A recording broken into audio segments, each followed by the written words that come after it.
For my career, I think in total, it was just been such a rocky season, and compared to my 2021 season where everything was firing on all cylinders from January to August. This year was a little different, coming off of injury.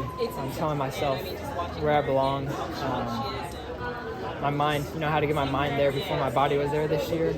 And today was just really reassured what I'm capable of in such a short amount of time. And I'm really excited with another month of training, what I'm capable of doing at the world stage, getting back there. How confident were you coming into the week? I was confident in making the team. I was confident after the prelim yesterday. How I felt relaxed. I felt like I was ready to win it today. And I think just, a year ago, I think I would have been extremely disappointed with a third place finish at a U.S. championship. And now today, I'm always going for the win. I really wanted to win today.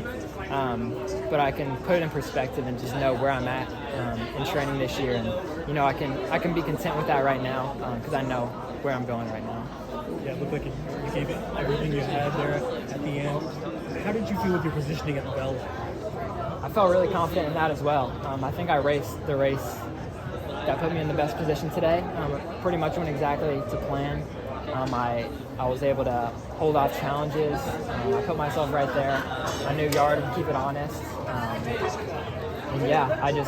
I just think a couple more repetitions of that, a couple more races under my belt this year, and it's going to be even smoother. And I'm going to have that, fire back at the end of the race at a faster pace like it was today. Good job, Messer. Well, this is obviously a different trajectory from 2 years ago. When you were holding on such a long race, do you feel like the 6 weeks to go allows you to become more and more fit, and become more of a medal contender at Budapest? 100%.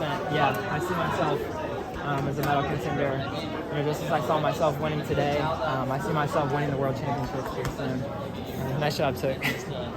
Like I said, the season was about getting my mind there before my body was there, and I still believe that's a trajectory I'm going this season, and I'm really excited for what's to come. If you critique the race with a couple of things, you go back and say, well, Cole, you just shouldn't have done this, that was fun. How would you, the good and the bad, critique it? Like I said, I pretty much ran my race plan according to what I thought it was going to do. And, not all the time it goes how you envision it in your head, but today it went as I envisioned, and I think the only thing that was different is I had another gear at 100 meters to go, and it wasn't quite there today, but I'm really confident moving forward that it will be there. Now, how long did the Achilles take to give us an Achilles injury, and then what were you able to do all that time before you could start running on the ground? Yeah, so Achilles started like 2 weeks before the Millrose games this year, which I think was in early February. As my left Achilles just flared up, minor tendonitis, but just hung on. I was just swimming and biking, and then as soon as that one got healthy, my right one went through the same thing, and I was just like racking my brain, figuring out what was going on, talking to doctors, and we figured it out, and we're just pressing on with rehab, and now I obviously got back into full training a couple months ago, and here we are. Yeah, about the end of April I started. Yeah. Was it something in the shoes you were wearing, or the way your kinesiology? There's a few different things without getting too much into the weeds, but but pretty much, yeah. There's so many variables in this sport that it's hard to dial it into one thing, but yeah. But locating it is pretty important. Definitely, yeah. I'm pain-free now, and that's obviously a big measure. Always has been, but moving forward, I just know that I'm one of the best in the world when I'm healthy, and that's why being injured sucks so bad, because I know what I'm capable of, and when I can't match that, what I feel mentally to my body, it's very frustrating, but feeling good now. Cole, when you say you can see yourself winning the World Championships, you have 50 days to kind of come up with a plan and figure it out. What are you going to be focusing on in these 50 days? Yeah, hopefully get a couple more races in.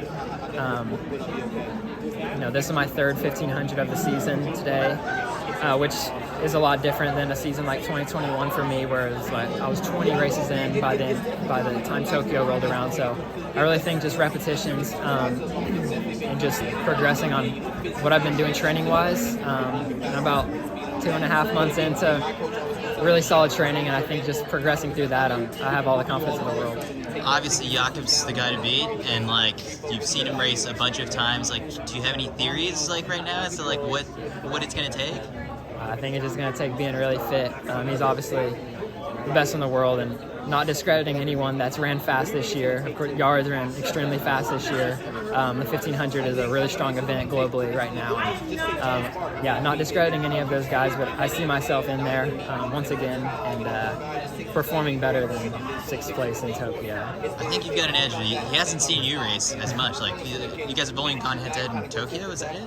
I think so, and Prefontaine last year. Gotcha. Was it tough not seeing Cooper make it to the 1500, and how are his spirits? Because I know he's not doing it. Yeah, you know, I kind of felt like I could really sympathize with him because I didn't make it last year, and he went on to win USA's, and you know, he was always there for me, and even though we're on different teams now, like the bond's still there, and he's such a good friend and teammate all around. Even after that, being extremely upset yesterday, he was pretty upbeat. We were texting, he was joking. I think he's gonna have some. I think he's gonna have a chip on his shoulder heading into the 5K.